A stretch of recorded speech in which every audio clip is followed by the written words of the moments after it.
What would you say to young people who do not like, enjoy, or appreciate school? Well, I should tell that, like my brothers, I tell them every day that they should focus on their studies because they spend their time on Xbox and computers.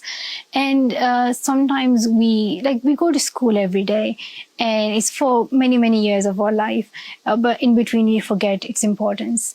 And I know its importance because when I was 11, I was stopped from going to school. And the next day when I woke up and I just could not go to school, and I could not believe it that for the rest of my life, I wouldn't be able to study at all and I wouldn't be able to become a doctor or teacher or anything I liked. So before you see that stage, realize it now. I don't want you to go through that situation ever. So realize that it's for your future. It's for the future of your country. In a way, you are contributing to your society. And just believe in yourselves. Believe in the power of education. Engage and inspire, whether on an individual level or loudly within your communities. Talk about your accomplishments. Talk about your accomplishments. It's very important. Talk about your accomplishments. Be humble, but not too humble. Don't be invisible. Sidebar. The days of being anonymous activist or participant are over.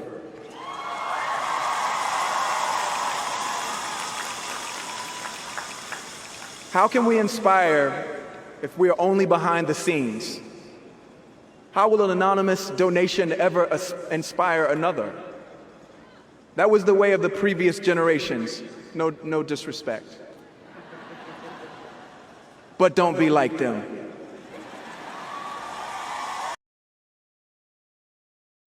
Like many of you here tonight, I grew up in what I would call survival mode. When you're in survival mode, your focus is on getting through the day in one piece. And when you're in that mode at 5, at 10, at 15, there isn't a lot of space for words like community, for words like us and we. There's only space for I and me. In fact, words like us and we not only sounded foreign to me at 5 and 10 and 15, they sounded like a lie. Because if us and we really existed, if there was really someone out there watching and listening and caring, then I would have been rescued by now. I went through a lot of struggles in high school. I was really bullied. I didn't feel good about myself. And I got made fun of, like, why do you want to be a singer? Why do you want to be a musician? Why do you want to be an actress? And I felt so secluded and isolated. And it was time, once I dropped out of college, I will admit, stay in school. But I dropped out of college because I was like, I have to pursue my dreams as a musician. This is what I want. And it was in creating Gaga that I was able to create a superhero for myself. It was a vision for the me that I wanted to be. I wanted to be confident. I wanted to be filled with self-compassion. I wanted to be filled with compassion for others. And I wanted to share my story and my vision of the world with the world. If you're anything like me, you may find yourself constantly overwhelmed by everything that's wrong with politics. And when I say politics, I'm not talking about Democrats or Republicans. I'm talking about the flaws that exist in our political system, regardless of which party is in power. And I know it's hard to talk about politics these days, but look, the government is ours. We pay for it, so it needs to work for us. And right now it doesn't, and I mean it really doesn't. So what's going on here? Is it Russian meddling in social media? Is it him? Is it her? No. Those two were the least popular presidential candidates since they began keeping track of such things. Only 4% of Americans have a great deal of confidence in Congress now. Just 4%. America is no longer even considered a full democracy. We are witnessing a total political system failure in America. Okay, so at this time when I felt like, okay, I really need to make a change in my career, I need to be me, and I want to have the kind of career that is a global career. And I said, I'm not quite too sure how we're going to do it, but I need you to buy into the vision with me, and I'm willing to put in the work with my own two hands. As I was telling my agency at that time in Hollywood.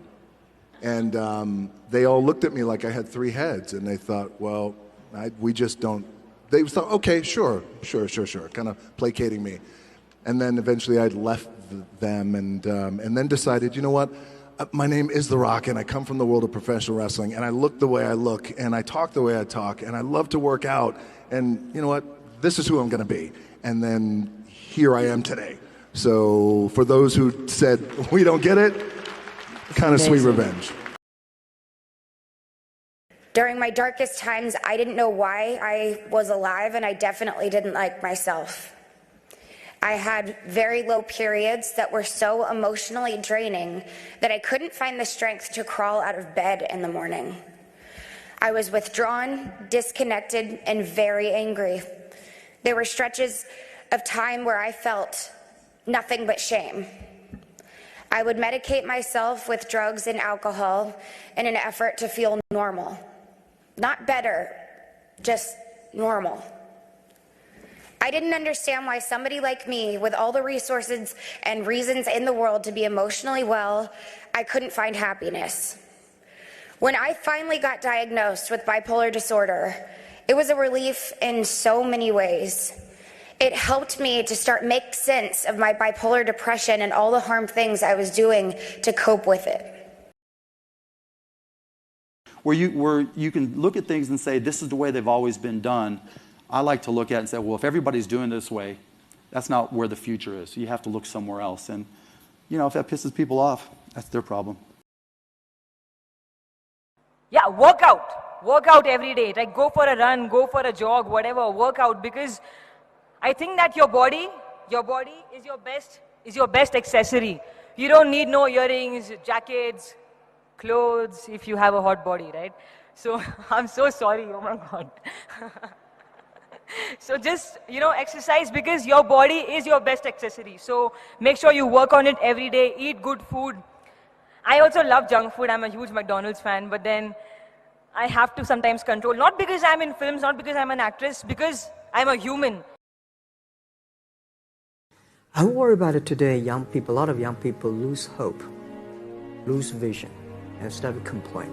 Because we also have the same period. Because when it's not a good feeling being rejected by so many people. We also depressed, but at least later we find that the world has a lot of opportunity. How you see the world, how you catch the opportunity. We keep on fight. We keep on changing ourselves. We don't complain. Whether you are successful or not successful, I find that people, when they finish the job, if they make the mistake, if they fail, if they always complain the others, this guy will never come back. If the guy only check himself, yeah, something wrong with me here, something wrong with me there, this guy has a hope. Kobe gave every last ounce of himself to whatever he was doing. After basketball, he showed a creative side to himself that I didn't think any of us knew he had. In retirement, he seemed so happy.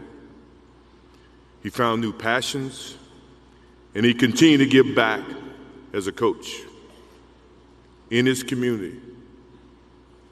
More importantly, he was an amazing dad, amazing husband, who dedicated himself to his family and who loved his daughters with all his heart. Kobe never left anything on the court. And I think that's what he would want for us to do. I'm surrounded by people who are supposed to guide me, and some of them have, and others haven't. They pressure me. There's so much pressure. You gotta be sexy, you gotta be cute, you gotta be nice, you gotta be all these things. And I'm sure you can all relate. You all have pressure that you have to deal with every day. I'm sure with school, with work, with friends, with parents, with family, with parents, I know sometimes with mine. They tell me what to wear, how to look, what I should say, how I should be. Until recently, I had given in to that pressure. I lost sight of who I was. I listened to opinions of people, and I tried to change who I am because I thought that others would accept me for it. And I realized I don't know how to be anything but myself. The last 2 years has made me think a lot about the messages that we send young kids, little girls especially, how the things that we say and do can either build them up or it can tear them down and make them feel like maybe their voices don't matter. And it wasn't until Friends took off that I started seeing myself in a different light. I started meeting all of these people who expressed to me how much the show meant to them, how it lifted their spirits during a bad breakup or got them through an illness. And I was just so incredibly moved by that. And I began to change the way I thought about my own voice and what it meant to have a platform to use it. Facts, evidence, reason, logic, an understanding of science. These are good things. These are qualities you want in people making policy. These are qualities you want to continue to cultivate in yourselves as citizens. So class of 2016, let me be as clear as I can be. In politics and in life, ignorance is not a virtue.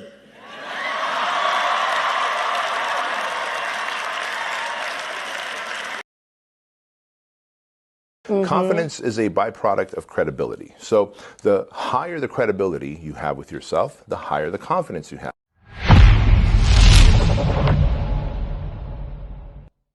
I would love for you to break down how to be confident, because I just listened to one of your podcast episodes. Your podcast is amazing, by the way. Thank you. And you talk about true confidence versus like fake it till you make it. Yeah.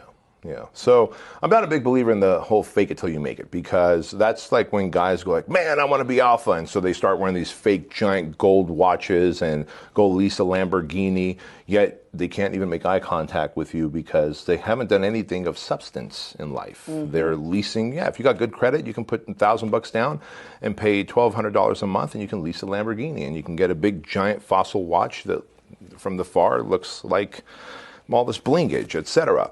And so fake confidence is not something that I think people ought to try and strive for. I'm going to not miss the call by accident. I'm going to show up as my best self. I'm going to have all this days of credibility under my belt. I'm going to win that as well. And so confidence is a byproduct of stacking wins, little wins, big wins, but it's really a byproduct of keeping a promise to yourself.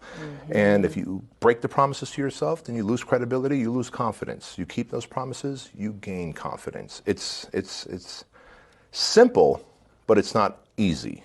It's simple to understand, but in that moment when you're like, oh, just 10 more minutes and you hit snooze, you just lost credibility. Yeah. The world opens up where we can just impact people and touch people's lives and not be worried about being in proximity, because we're humans and we're tribal and we're supposed to hug and we're supposed to connect, and not that sideways hug, but the belly-to-belly hug where energy is transferred. God dang it, I miss that. I miss it so much.